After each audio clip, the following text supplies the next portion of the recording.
James Rondel, Sam Mezec, thanks for sitting down to discuss this referendum question. It's appreciated. I want to hopefully start with a little bit of consensus here. Firstly, you guys and myself recording this, have agreed to a certain degree to debate this because, like the mainstream media here, are doing very little to engage the public in this referendum question. Do you agree on that, you guys? Yeah. We don't know that there's no official record of where the public debates are going on for this. As far as I know, the BBC seem to mostly be focusing on the election, and obviously the election's really important, but there is this other vote going on that's also important, and it doesn't feel like it's getting the coverage that it should be. Do you agree with that, James? Yes, certainly. From my perspective as a Yes campaigner, obviously we're trying to engage and get as much awareness as possible, and it does feel that the accredited media or mainstream media, however you were to refer to them, state media, whatever, aren't focusing as much attention on the referendum as they are in the Yes campaign. I mean, from our perspective, we're trying to promote roadshows, and well, I'm willing to debate on any format if it's going to generate public interest and get some awareness towards, as Sam says, the important question. That's good. Secondly, the referendum question itself, there's been a little bit of confusion, if you like. I maintain that the question itself is not asking if the constables should be in or out of the states. That isn't the question that's being asked here, or is it? Well, referendums are notoriously tricky to get absolutely right. We saw how much arguing there was in Scotland over their referendum question. It is possible to get a good question, and we've got a question here, but most people can't recall the wording of it off the top of their head. I mean, I can't even recall the wording off the top of my head for what it is, so that's why it's extra important that the wording for it actually needs to be plastered about the place a bit more so that people are able to talk about the actual issues and not to paraphrase the question into something that it's not, which I have noticed happening a little bit in certain other places. So, James? I would agree with Sam to an extent. I would say that it's always difficult to try and find consensus with questions, and it's always difficult to please everybody. I would say that compared to previous referendums, this question is relatively clear, but I would agree with Sam that there isn't enough awareness as to the actual wording of the questions, and I know from my perspective of being on the campaign committee for Yes that an amount of time was spent making sure that Yes was actually what we were campaigning for at the first meeting, working out, right, what's the wording, oh right, so it is Yes, so yes, there is a bit of uncertainty. Because it reads, should they be members of the states as an automatic right of their office? So the question, the way I see it, isn't asking should they be in the States or shouldn't they be in the States. It's asking should they be in the States as their automatic right as office of constable. So I think we agree on that. Mm-hmm. That's good. So let's start here. Sam, why shouldn't the constables be in the States as an automatic right of their office? And maybe James can tell us why they should be in a second. For me, it's an issue of a democratic principle. I don't believe that anybody should sit in the States who hasn't been elected by the public to do so. And I believe in a complete reform of the States Assembly to make sure that the only people who get elected to the States are people who have stood in a vigorous election and obtained a significant number of votes to get in that position. And I don't personally see a place for ex officio states members or politicians in a single chamber like what we've got in Jersey. I'd go further than that and say I think it's bad for the parishes for their municipal head to be automatically a member of a chamber that serves a different purpose to what the parish serves. Jersey people will get services delivered to them from all sorts of different bodies, from private sector if they choose, from the municipal parish government, and also from the island-wide states government. I think having a sort of artificial link between them like that isn't necessarily helpful, and there are some parishes that I think could potentially be better served if the public were allowed a direct say over whether their constable was also in the States as well. Okay. Well, James, can you come back on that? Firstly, I would say that the constables are elected as members of the states and they're not ex officio members, and there should be a differentiation between being elected and being elected uncontested. And obviously it's disappointing that some members are uncontested, well, 11 out of 12. But I would say that at a time of apathy, this actually shows an encouragement in the responsibility and the position which the current incumbents are showing. With regards to the point of the democratic deficit, I think the first point to solve a problem is to admit that there is a problem. And yes, there is a democratic, there's inequity in the deficit between the representatives. And I think that this does need to be addressed, but I think that it's heavy-handed to do so by removing the constables. And what I'd much rather see is the preservation of our parish system and its representation in the states, and a redistribution of seats elsewhere to make up for this. And after all, that's why the deputies were introduced into the states originally. It was to make up for this. And I can't recall the last time the boundaries were redistributed amongst other states members. And I think it'd be high time to look at a boundary commission to do so. As in super constituencies. I'm not in a position to propose things. Obviously, I'm here to represent yes, but I don't know whether that would be super constituencies or something else. Coming on to the position of why the constables should be in the states, from my position and being relatively politically active and trying to read up on current affairs, it would seem in other places like the United Kingdom we see the rise of contested mayor elections, and Boris Johnson seeking to be elected as an MP whilst retaining his position as Mayor of London. And it seems as an important and ever-increasing approach of localism in politics and the idea of the big society. So to me, it seems counterintuitive for Jersey, who already has this in place, to then remove it and kind of rip out this sense of parish identity. And I, for one, looking across the water at Guernsey, I can't accept this argument that the removal of the constables will strengthen the parishes. I think it would actually weaken it. I mean, I completely disagree with that final point. I think that the removal of the constables from the states provides an opportunity for us as an island to look at the parish system and say, right, what do we want the parish system to offer us? Because having island-wide government that delivers the services that are best provided by a centralised system is great, but there's lots of services that are much better provided when they're delivered at a level that is much closer to the community that is receiving those services. You know, a parish is potentially able to deliver things where, because it doesn't affect the other parishes or doesn't affect people there, to offer a say in how they're delivered to the whole island is unfair. It should just be offered to those individuals in that parish through a parish assembly or whatever. But I think we should be having a discussion about what those services are, what services the states currently provides that actually they would be better done by the parish, etc. And taking the constables out of the states, I think, provides the island with a great opportunity to revitalise that parish system, have this conversation as an island about what we want to see it deliver, and revamp it and give it that new energy. I lived in London for 4 years. I voted in a London mayor election there, and it is quite exciting.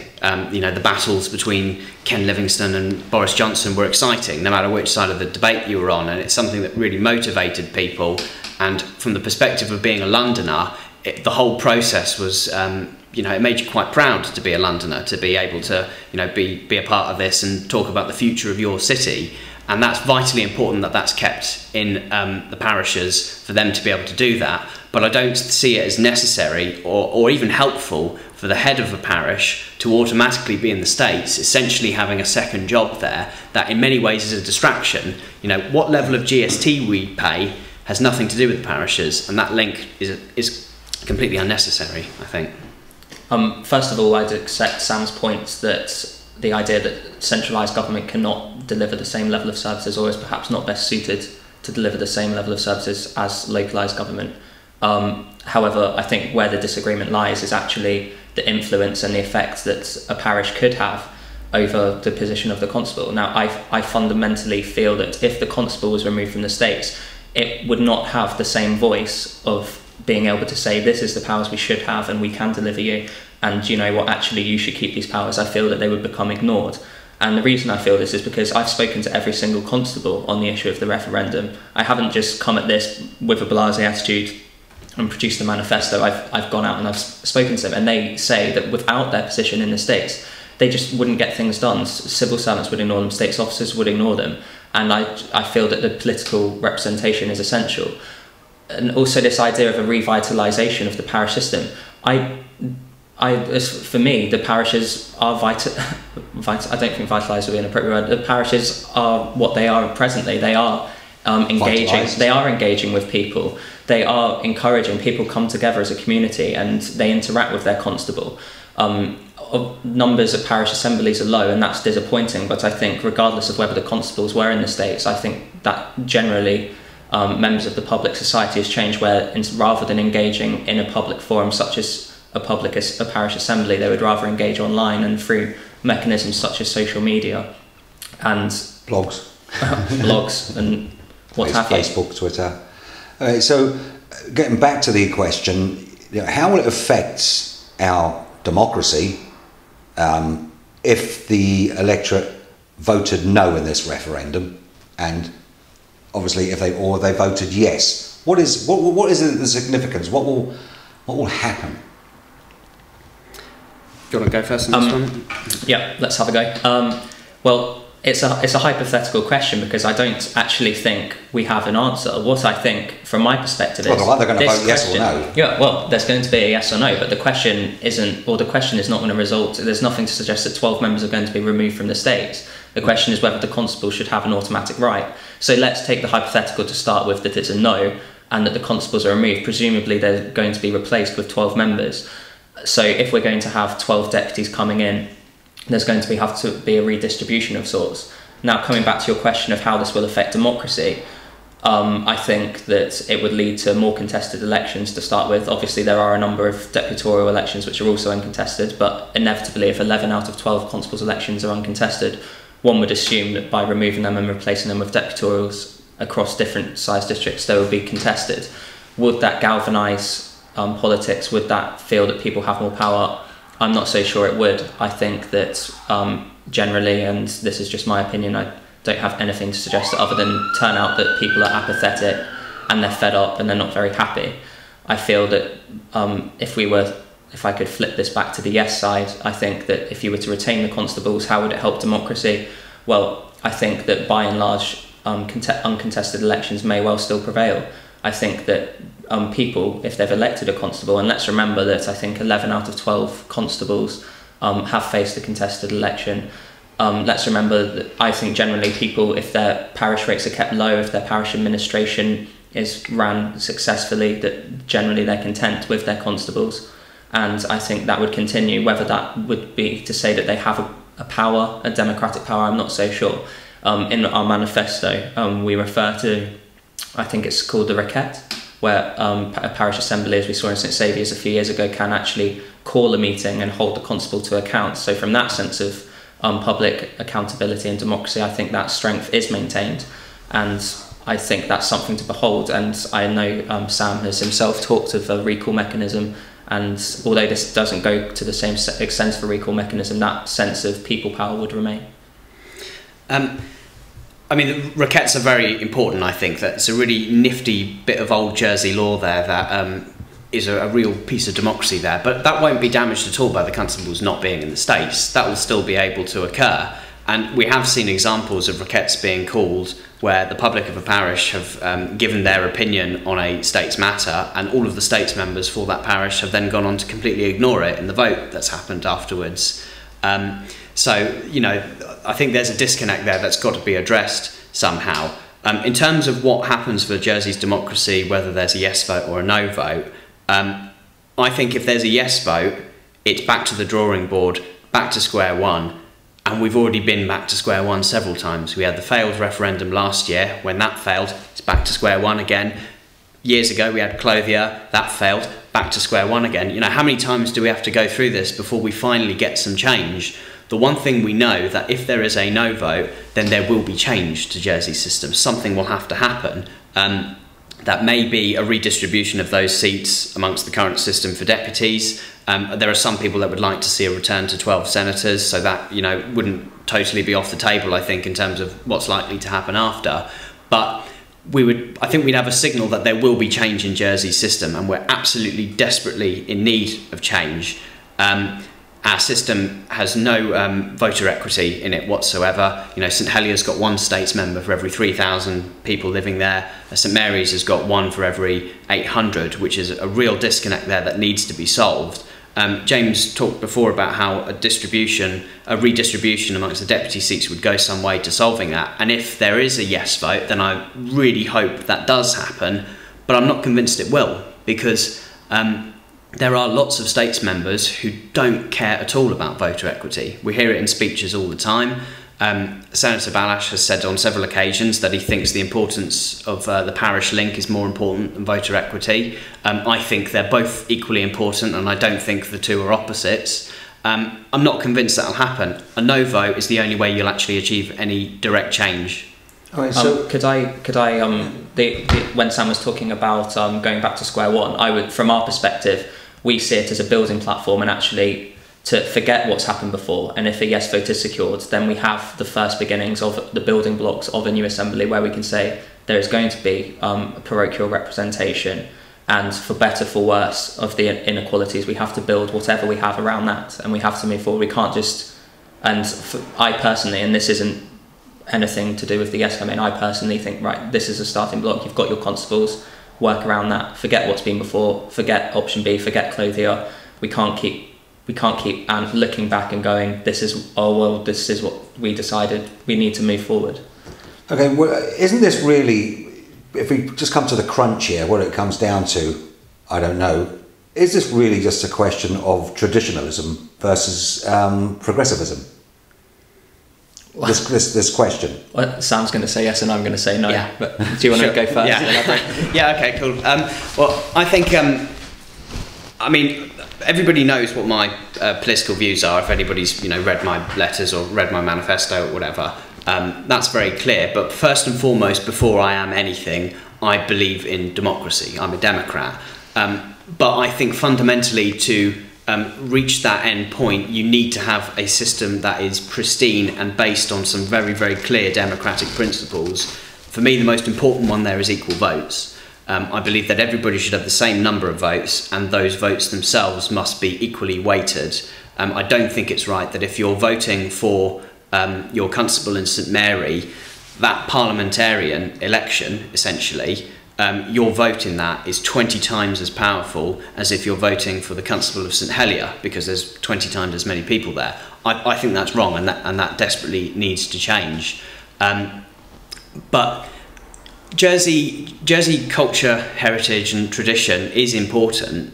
It's evolved over time, things have changed. At one point witch burnings would have been tradition, but we changed that because the times move on. What I want to see in Jersey as an island with its main industry being the finance industry, which is an industry that brings in a huge amount of money, is very forward-looking and has to engage with people all around the world for it to be successful. I think to have a government system that is lagging behind in the 18th century doesn't send out a good message. So I think we need a government system that looks like it is built on 21st century principles of democracy. That means equal votes. I think fundamentally it means one type of elected states member on an equal basis, and it's impossible to do that with the constables. And I'm okay saying that because I don't believe the parish system will be harmed if they are at the states. So traditionalism versus progressivism? I wouldn't accept that point. I think it's too simplistic to say it's traditionalist or progressive. I think actually, and we've made a conscious effort to demonstrate this in our manifesto, we're not just traditionalists for traditionalist's sake, we're actually looking forward. And when we take into account future government programmes and the fact that we've got a reduction in income, we need a cheaper delivery of government services. Now, I believe the parish system delivers this, and that's why we need the constables in the states. Let's first of all take e-government and the fact that currently not enough of our services from our government is delivered online. We need more people to engage online to reduce costs. If we're going to deliver these inefficiencies and not by removing people from the civil service, then we're going to have to deliver stuff online. Now, if we're going to reach people in the parishes, we need the constables there to be able to deliver this to the public. I don't feel that without their political role this would be able to do. This would be able to happen. Now, the second limb, it's not just e-government, the second limb is actually care in the community.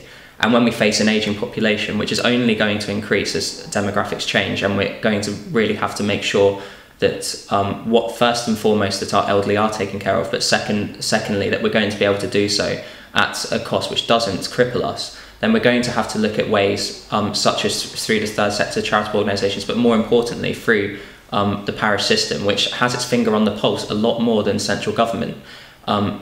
A parish system, a parish hall, a parish secretary, they all have inbuilt institutions which within their parishes can connect with people a lot better than the Mott Street can. And I feel that actually it's not just a case of traditionalism, it's a case of being able to deliver better government for the people at a more efficient rate, more efficient value than we do presently. Okay, so let me just, so the constables provide stability in the government, don't they? Which could be argued is a positive thing, especially as Sam just mentioned there for the finance industry and people looking to invest in the island. Investing a stable government is crucial to outside investment, isn't it? And well, Sam mentioned the surety or the importance of or the finance industry is our biggest industry. It brings in a lot of money, and indeed, yes, it depends on stability. And I'm going to argue that constables bring stability. After all, you can't spell constable without stable. And Sam's going to argue. Thank you. Been working on that one. And Sam's going to argue that well, there shouldn't be stability. There should be democratic equality. I think the constables, yeah, they're level-headed and they do bring stability, and I like that in my chamber. And I think that through stability, it does encourage the finance industry to continue to invest and provide jobs for islanders. Well, finance industries also exist in other jurisdictions that have equal votes. Take Gibraltar, for example. That's a jurisdiction that's like Jersey in many ways, in that it's British but with its own unique cultural identity. They're a finance centre as well. They recently had an election where they transitioned from a centre-right government to a centre-left government, and in a few years' time they may make the transition back the other way depending on how their elections go. In their system, everybody has an equal vote. They do have party politics as well, so they pick direct governments, could be one, could be the other. And they seem to be getting on all right. The sun still shines and people are still making lots of money down there. That's great. Democracy should always be about people choosing the direction in which they want their community to go down in the future. And I think the presence of the constables in the States provides over-representation for the country parishes at the expense of the urban parishes. And I just cannot see how that is defensible in a democratic system. If the people of Jersey decide tomorrow that actually we're not happy with the direction we're going down, we want to go in a different direction, that is a completely legitimate choice for them to make, and our electoral system should not prevent their ability to do that. Using the stability reference, it doesn't matter how stable your hand is on a tiller. If you're heading straight towards an iceberg, you need to be able to change direction, and that should be at the discretion of the people of Jersey at the end of the day. From my perspective, I'd say I want experienced sailors behind the tiller. I don't want inexperienced deckhands. And actually, when we consider the principle of, you know, comparing Jersey to Gibraltar, I think they're two different jurisdictions, and the finance industries aren't comparable. Lots of trust administration and trust law is based on our stability and our ability to have a stable justice system and a stable political system, whereas Gibraltar is much more focused, I believe, on e-gaming. I mean, I don't know the ins and outs of Gibraltar's industry, but they do have a decent finance industry down there. If Jersey is able to choose its own government, the sky is not going to fall down. We're going to be all right. The people of Jersey will just have the right to choose which direction we go down. We're not an island with lots of radical communists hidden somewhere just ready to come out and vote and overthrow this government. I think the majority of people in the island are probably leaning centre-right. I think there's a significant proportion of the community who are centre-left, who currently don't have a louder voice as I think they democratically should if we were going by numbers. Things will, I think, get on pretty much in the same direction we're going now, but the people who will be there will have much better democratic legitimacy to do so. If you're happy with the way the government is now, that doesn't give you the right to say that we should keep the same system that constantly delivers that government, because it's like, fixing a football match. It's just not on. It should be a fair match either side, because at the moment it's like a football match between 15 players on one team and 7 on the other. It's just not fair. From my perspective, the electorate do have a right to choose, and if they've chosen to not stand against a sitting constable, that's either their choice or someone else could have stood if they were really that annoyed. I mean, to take my parish for example, I have 10 deputorial candidates standing for 3 seats. Now, why didn't one of them take on constable Pallets? Because the odds are a lot better for them to take on a one-on-one election than to fight, say, a 7-way contest for 2 seats. To me, it shows that generally parishioners are happy with their constable, and at a time where we have apathy, I think that it can be heralded that actually we have some support for constables who are doing a good job. It's quite paradoxical that the only contested constable election in the island is actually in the smallest parish, where parish I represent, St Helier, with 30,000 people. You'd thought that would be the most likely parish to have a contested constable election, since there's so many people to choose from who could potentially stand. In fact, St Helier, you don't even have to live in St Helier to stand as constable there. And I look at that, and going around knocking on doors for my own election campaign, it is clear that people are very, very satisfied with Simon Crowcroft as constable of the parish, because they perceive him to do a good job. And I look around at many of the other constables, and looking at how they run their parishes, you can see why people are quite satisfied that they're there, because I can't think of any particular scandal in St Saviour or St Helier or whatever recently that would motivate people to want to get rid of their municipal head of government in the parish. But people are very dissatisfied with politics for the island-wide issues. The annual social survey last year showed that 70% of the public are really dissatisfied with the states of Jersey. I mean, something's got to change. That status quo with 70% of people being dissatisfied is absolutely unacceptable, and something must change to deliver a government that people are more or less happy with. And the only way we'll get that is with change. Okay. It's up to the people to come out and do so, though. Sam and I can be as active as we can and try, but at the end of the day, the silent majority or the silent minorities, the various groups, they need to come out and vote or stand and contest these elections. Which is exactly why, and James will agree with this, people, regardless of what side they're on, go out and vote on the 15th of October. Yep. That's vitally important. It doesn't matter how bad you think your candidates are, go and vote for the least worst, even if that's what you think you're doing. Go out and vote, because it just means there's no legitimacy in the system if nobody turns out. And I'm sure we can have a plug to send them to St Paul's. It's not just on the 15th that they can do so. Mm-hmm. They could have done so today at Communica, St Paul's every day of the week, and then Trinity Youth Centre next Saturday. So it's a case of, this referendum question is, I would argue, equally as important as is for voting for your deputy, if not even more important to vote in this yes or no referendum than it is to vote for your deputy. Would you agree on that with that? I completely agree. I think it's the most important decision that electors are going to have to make, and that's why I'm putting so much time and energy into trying to secure what I perceive to be the right decision for the islanders to make. Sure, democracy is important. People have fought and died for it over the years, and when you have an opportunity to go out and vote on something, I think people absolutely should take that opportunity. Whether this particular referendum is more important than the deputies and senators elections, I haven't really thought about. I don't have an opinion one way or the other. All I know is that it's equally important to go and vote for both of them, and I believe that a no vote is the best way of securing a better direction for the government of Jersey in the future. Sam Mezec, James Rondel, thanks very much for engaging. Thanks very much. Thanks, Sam. Cheers.